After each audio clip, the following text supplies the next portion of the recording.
to the hardships of their parents and give honor to the teachings of their second parents, their teachers. It is the time when they're about to bid temporary goodbye to their classmates, friends, and alma mater. Guests, friends, ladies and gentlemen, with pride and honor, let us welcome the graduating students of San Bartolome High School in the school year 2023-2024 in their processional.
show their costumes.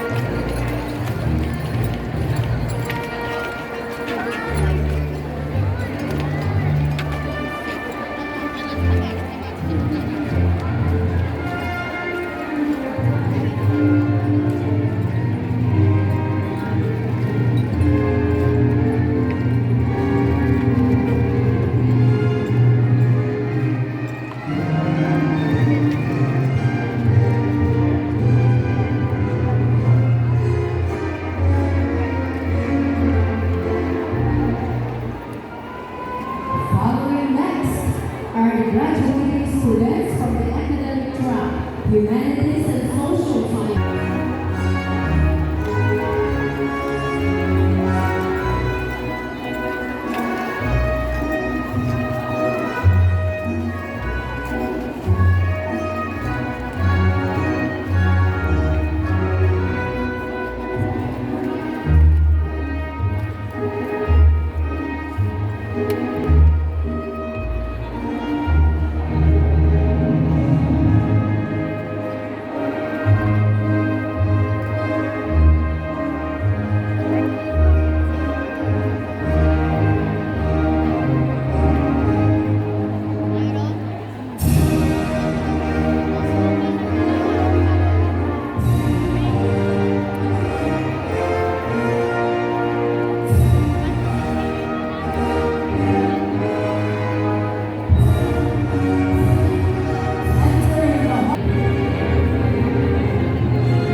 Dakota, saglit lang ha.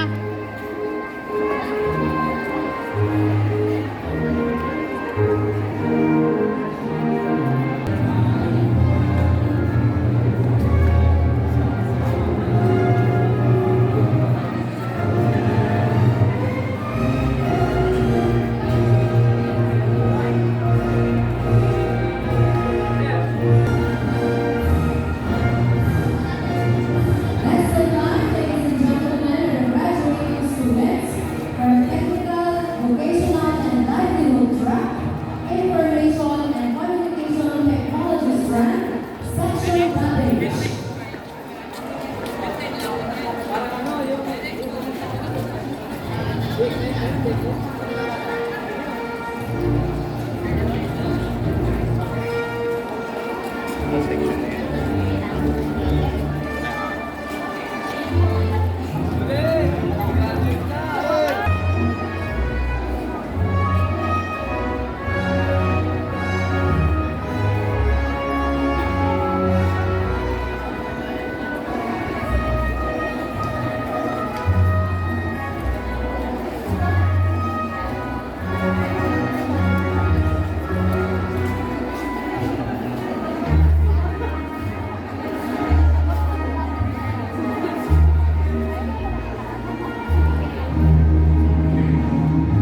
Let us now acknowledge the members of faculty and the administrative staff of San Bartolome High School. First in line are the non-teaching staff of San Bartolome High School. Ladies and gentlemen, let us welcome the following teachers from the junior high school, starting off with ang mga guro ng Filipino Department.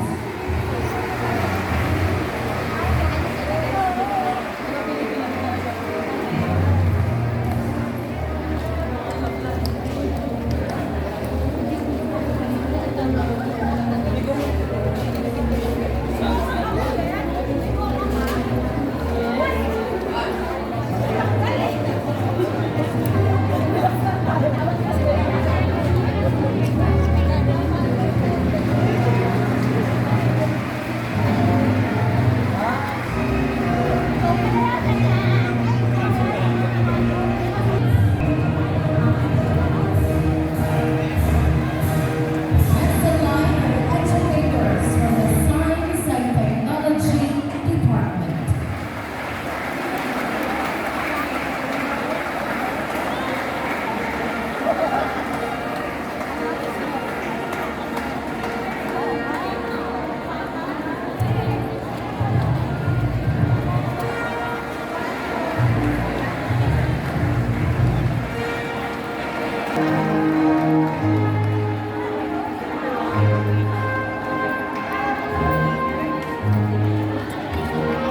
The class advisors in the school year 2023-2024.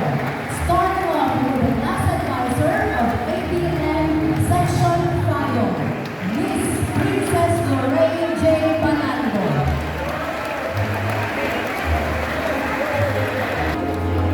Class advisor, ABM Section Poseidon, Mr. Mark G. Sangkon.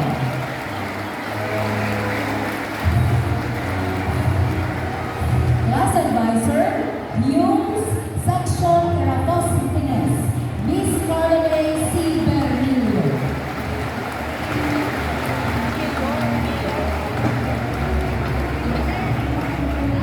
Class advisor, Humes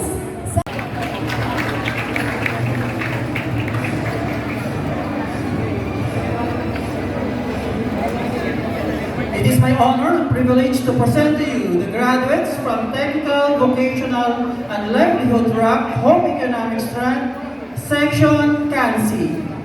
Alcotas John Ronald T.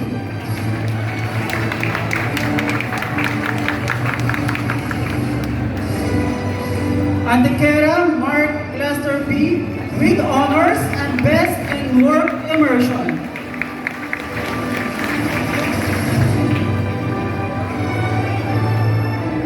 Aquino Timothy Joseph B.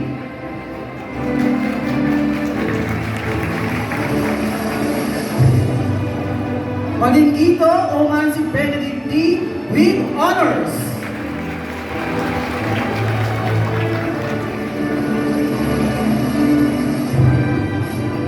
Basay Adrian O.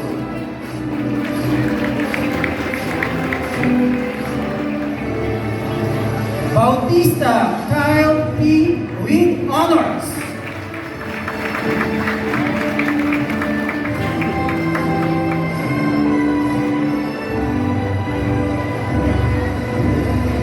Kabalikan Janelle A.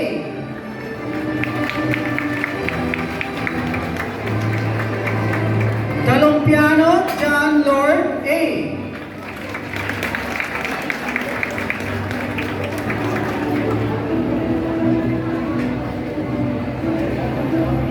Gata Berhel with honors.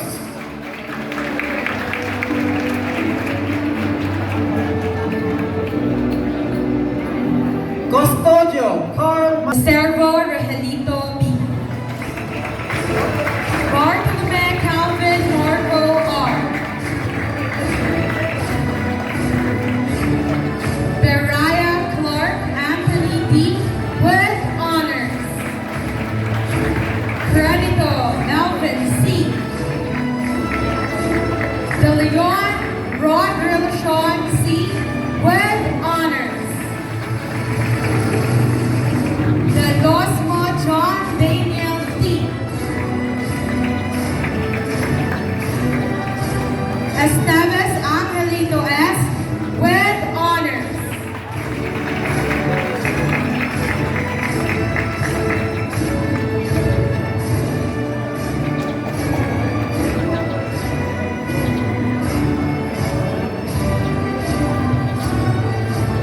Kiana JRL with high honors, batch top 1, best in research, and best in communication arts. Granada Razel J.A. Daga Reynaldo Jr. P. with honors. Macaraig John Edison B. with honors, best in research. Ordiliano Ivan C. with honors.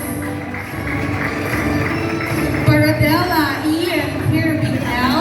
with honors.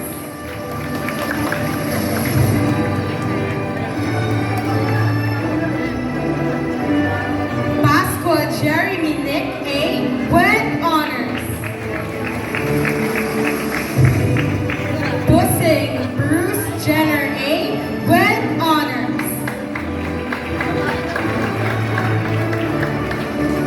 Bussing Marcus Jenner A. with high honors. With honors, best in research. Granada Leah Kaiser C. with honors. Guereño Angelica S. with honors. Hilario Aliyah A. with honors. Malaborbor Nicole J. B.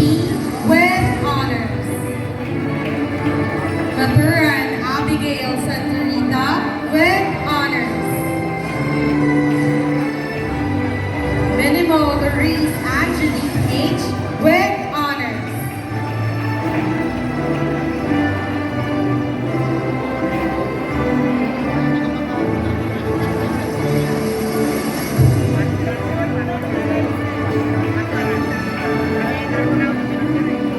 Panchikoy Adrenaline A. with honors. Paratos Kimberly A. with honors.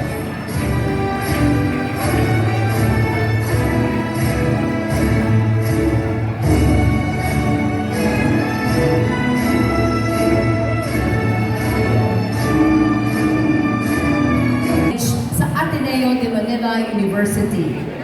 Nagtapos din po siya ng AB Political Science sa parehong eskwelahan, Ateneo de Manila University. Siya po ang National President ng solid friends at chairman ng Red Cross Quezon City Chapter Novaliches Branch. Ginawaran din po siya ng iba't ibang award at pagkilala dahil sa kanyang hindi matatawarang paglilingkod tulad ng Humanitarian Award, Gintong Puso Award, Outstanding Youth Leader Award, at Presidential Award for Public Service. Sa kanyang unang termino pa lang bilang kinatawan ng ating distrito, nahirang na po siya bilang Assistant Majority Leader, Vice Chairman ng Social Services, at kabilang na sa mahigit 10 komite sa Kongreso. Ang bunsong kapatid ng ating 3-term Congressman, Alfred Vargas, ang tunay na may puso at malasakit sa Distrito 5, salubungin natin ang hashtag Good PM Congressman PM Vargas.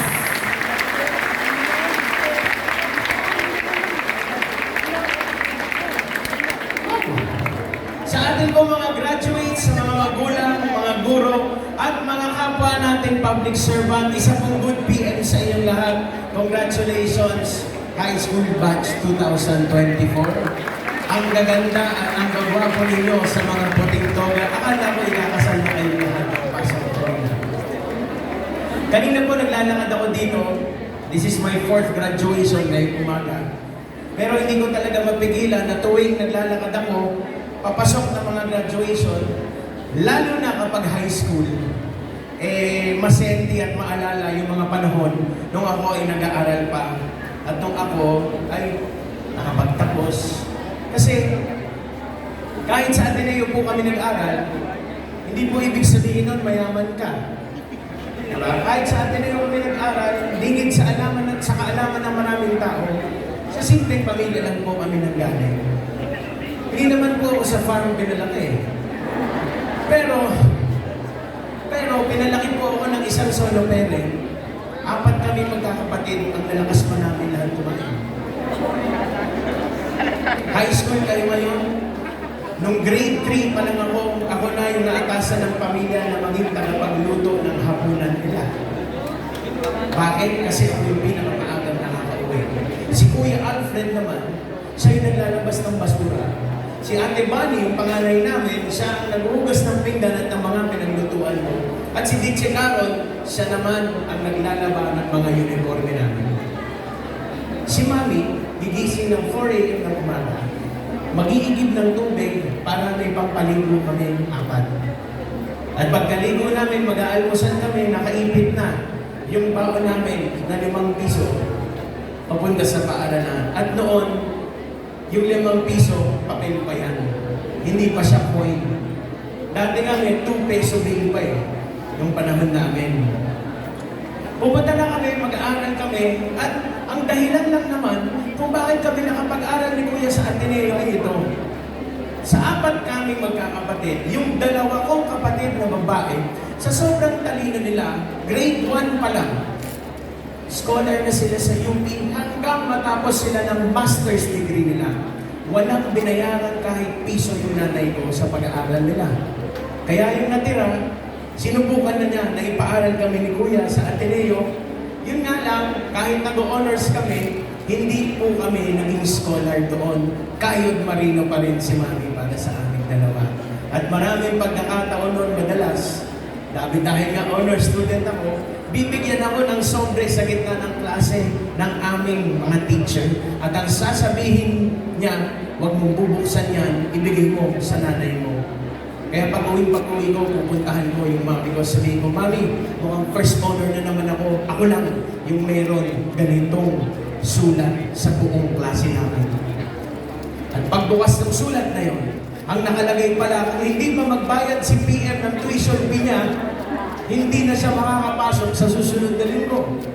Hindi pala yung nakalagay ito, nakakahiya. Hindi namin alam ganun pala yung bata pa kami noon. Pero ito yung nagbigay daan kung bakit kami ni Kuya Alfred, bata pa lang na pwersa na kami, dumiskarte. Tuwing linggo noon, tuwing Sunday, imbis na mag-aral kami, imbis na maglaro kami, sasakay kami ng jeep, sakay kaming tricycle, mamamasahe kami, iikutan namin yung aming mga kamag-anak. Kunyari, mga kamusta kami, pero yung totoo, manghihingi lang kami ng pera para meron kaming pangbaon at meron kaming pang tuition fee sa darating na linggo. Ganun kami ni Kuya noon, bata pa lang. At ganun yung naging buhay namin lahat hanggang sa umabot na nagtapos kami ng elementarya, pumasok na kami ng Ateneo High School, katulad ninyo, di ba? Nagkakagaling lang sa high school. At masasabi ko nung high school, masaya naman siya. Kaya lang, nung high school, nagkakaroon na ng kaunting problema sa loob ng bahay namin. Nagkakaroon ng problema kasi dumadami na yung mga pagkakataon noon na kapag gabi na, pupuntahan na namin si Mami para mag-good night at para matulog. Pero pagpasok namin, mahuhuli namin siya laging umiiyak. Pero mabilis nang papahina ng kanyang mga luha. At sasabihin niya sa amin, anak, anong kailangan ninyo? Na parang walang nangyari. Pero alam niyo naman tayo, di ba? Pag high school ka, mulat ka na sa mga ganyan, alam mo na kung merong problema. Ang hindi namin alam kung ano yung sagot sa problemang nangyayari. Bakit kaya umiiyak si Mami? Dahil ba wala siyang jowa at nalulunod na siya? Dahil ba unang bumaba yung kisame namin kaysa yung sahig namin noon? Dahil ba lahat kami natutulog sa isang kwarto lamang kasi nagtitipid kami sa kuryente para yung electric pa na tumakbo isa lang? Umiiyak ba si Mami dahil 10 taon na yung toothbrush niya, hindi na niya mapalit-palitan sa dami ng binibili niyang gamit para sa amin? O naiiyak ba si Mami dahil kakabili lang namin ng mga gamit sa eskwelahan at ang inulam namin kagabi ay fishball sa kanin namin dahil wala na kami mabili. Lahat po yung dinaanan niya at lahat yung dinaanan niya ng mag-isa. Nalaman namin nung mag-graduate na si Kuya Alfred kung bakit pala ganun. Umiiyak pala si Mami kasi kailangan na niyang sabihin sa anak niya, sa panganay niyang lalaki, anak, pasensya ka na, kailangan mo na maghanap ng ibang paaralan.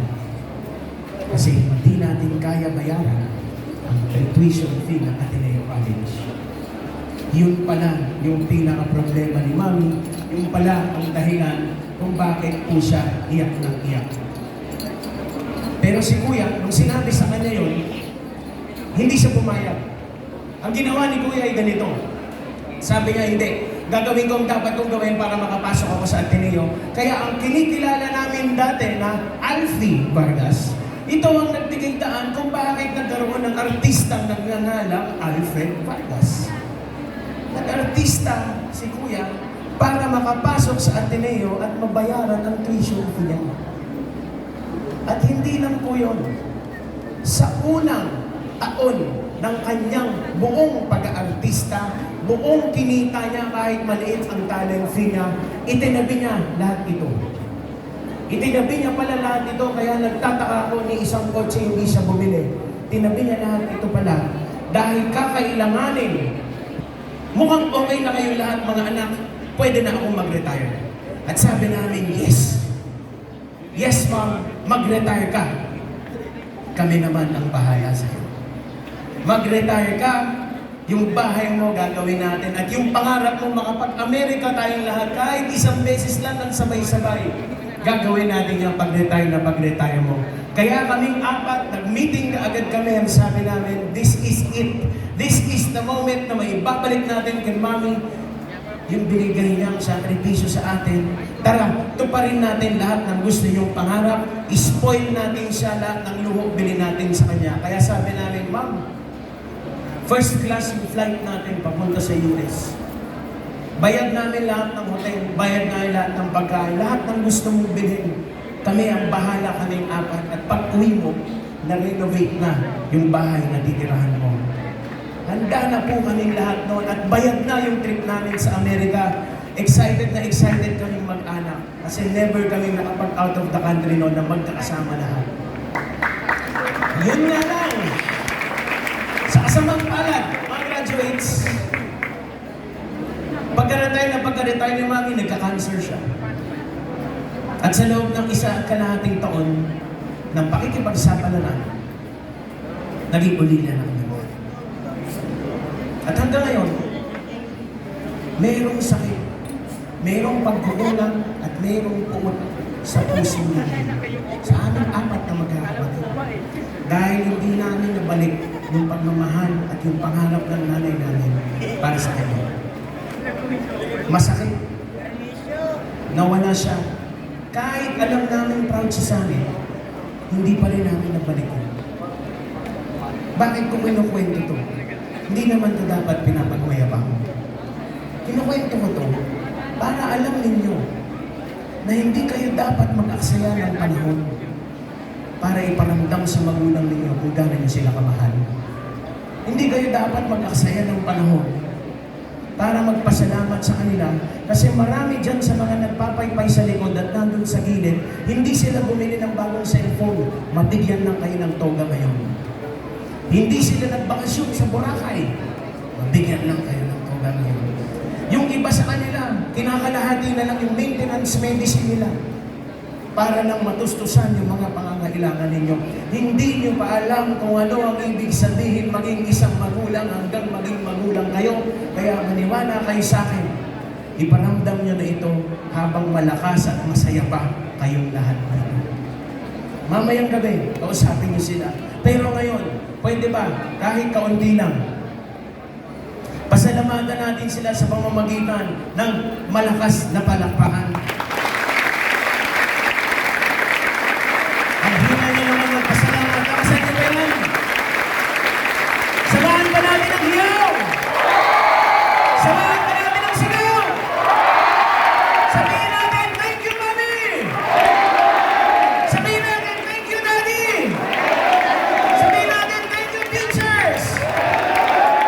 Pero mamaya, pag-uwi ninyo mamaya, at tapos na kayong mag-blow out, nakapaghapunan na kayo, punta kayo sa kwarto nila at sabihin ninyo, Mami, Daddy, maraming salamat sa lahat ng sinakripisyo mo para sa akin. Yun yung una kong hiling bilang speaker ninyo ngayong umagang ito. Don't wait for any other time to make your parents feel loved and to make them feel that you are grateful to them. Number one. Number two, graduates, high school to, mabigat to. Graduates, andito kaming lahat sa paligid ninyo, mula sa magulang, sa mga lingkod bayan, sa mga guro, at ako mismo. Andito kaming lahat sa paligid ninyo para tulungan kayong tuparin ang mga pangarap ninyo. Mga nanay at tatay, kung kayo ay mayroong alma kung saan papasok ang anak ninyo at hindi po ninyo alam kung saan kukunin ang pambayad ng tuition fee nito, tara, i-PM nyo lang si PM. Tutulong kami maabot ng anak ninyo ang kanilang mga pangarap. Bakit? Dahil sa isang banda ng aming buhay, meron din taong ginawa ang lahat. Mabigyan lang kami ng magandang laban, ng mas magandang kinabukasan. At gagawin namin yun para sa inyo. Mga graduates, we are here to help you achieve your dreams. But it comes with a price. Merong bayad yan at merong kaming pakiusap sa inyo kung ilalaban namin ang pag-aaral ninyo. At ito yun. Ito yung pangalawa. Galingan ninyo. Galingan ninyo mga graduates.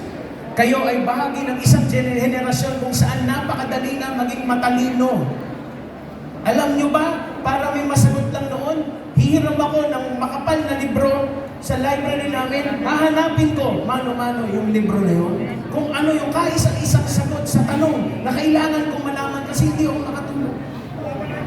Para gumawa kami ng paper, 15 books hihiramin namin, kailangan pa namin lagyan ng footnotes, kailangan pa namin isay.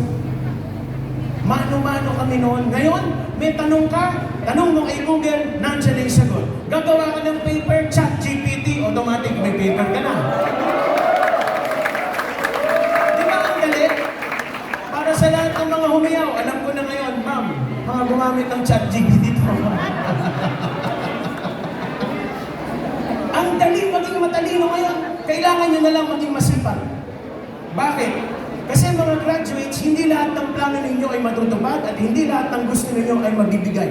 Pero kung sanay kayong maging masipag, pagdating ng oportunidad, masasakyan nyo ito, masasabayan nyo ito at magtatagumpay kayo. Yan, sigurado ako dyan. Kaya galingan ninyo Dahil gagalingan din namin para sa inyo. Sa inyo nakasalalay ang aming kinabukasan. Hindi na baliktad na yun. Baliktad na ngayon. Yung mga matatanda na, umaasa na kayo ang magdadala ng pagbabago dito. Kayo ang mag-aangat sa buong sibilisasyon natin bilang isang mundo, hindi lang bilang isang Pilipino. Mananatiling mahal ng senior citizens, ang konsihalang may aksyon at malasakit, ang idol mo at idol ko, ang idol ng masa, Konsihala Aiko Melendez.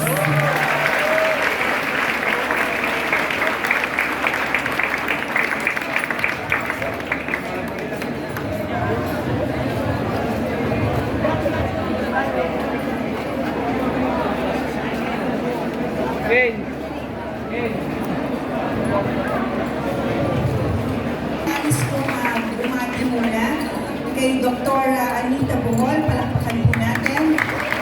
SPPA President Ma'am Yoni Tobias, pambihirang mag-aaral Charles David, saan si Charles? Hi! Bati-bati ka muna dyan. Siyempre sa Public School District Supervisor, Sir Jeffrey De Guzman, magandang umaga po.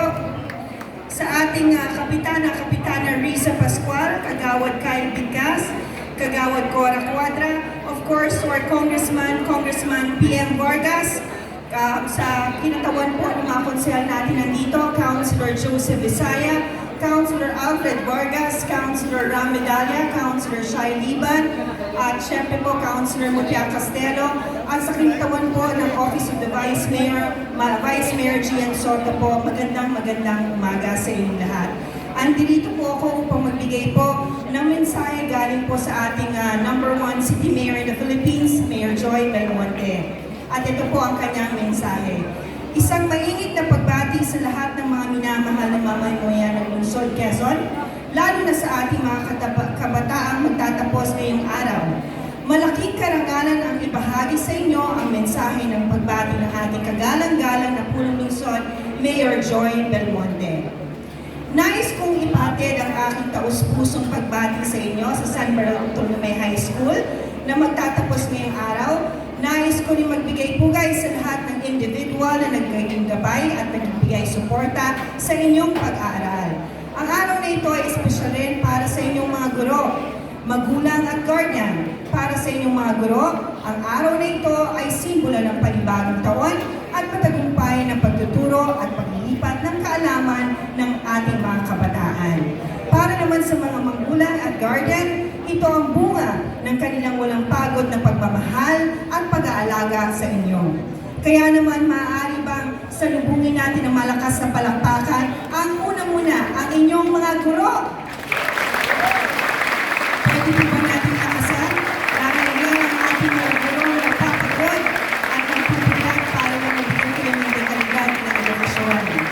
At para naman sa inyong magulang at guardian, isang masigabong palakpakan. At higit sa lahat, ito dapat pinakamalakas na palakpakan para sa inyong mag-aral. Dahil ito ang panahon upang ipagdiwang ang inyong mga nakamit matapos ang maraming pagsubok sa pag-aaral. Siyempre, ngayong araw na ito, 3 D ang nais kong bigyan pansin. Diploma, diskarte, at diwata. Kilala niyo ba si Diwata?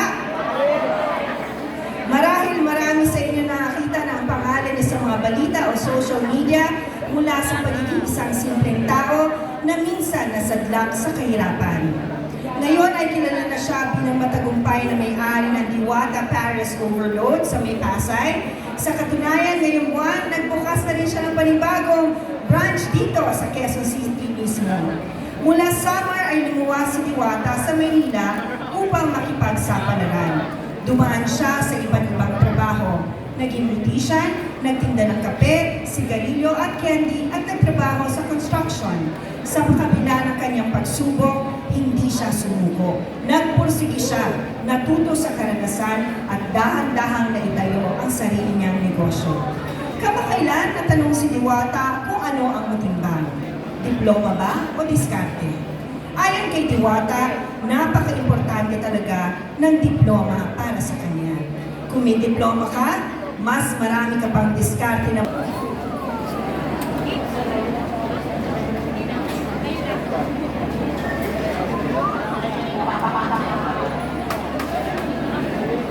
It is my honor and privilege to present to you the graduates from academic track, Humanities and Social Science Strand, Section Herodotus. To begin with, Alcantara Carl Alexis N. with honors.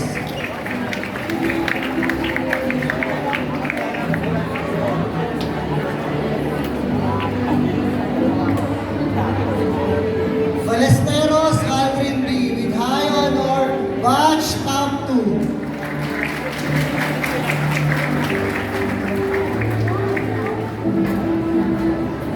Kabansag Eric R.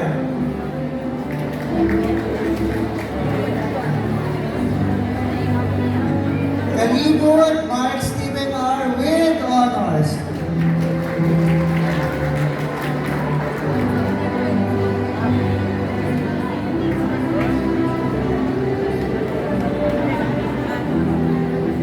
Campano Aguiluz G.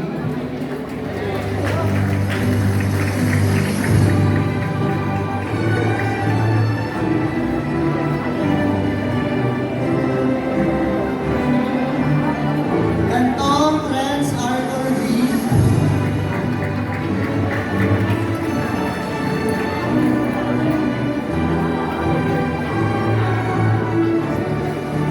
Cipriano Mark Salvini with honors.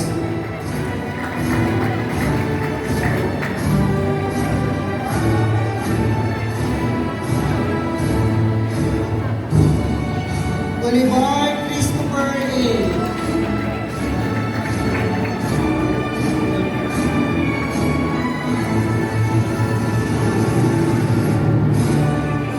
Dumagtoy Peter M.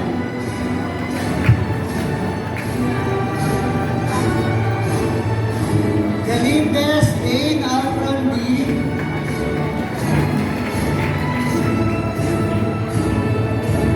Hidugos Lovejoy A.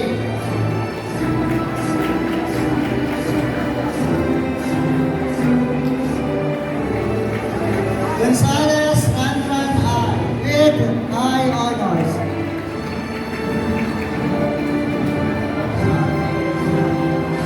Latrido Chris Joshua P.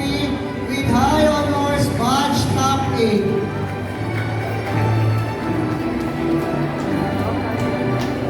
Legazpi Marty C.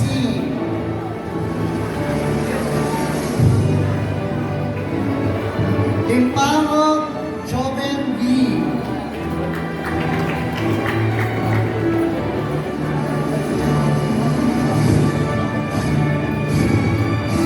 Juventino Phil Alexis M.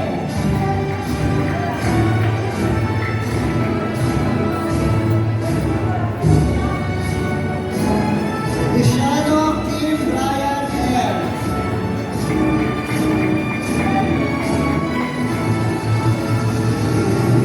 Manalo JB M. Mendoza Ralph Ken M.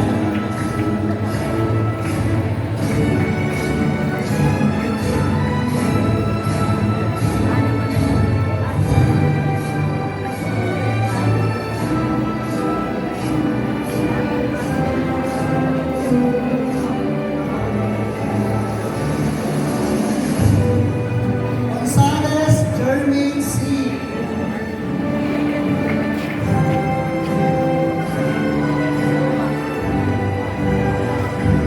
Panaw Teodoro JRN with honors, leadership awardee.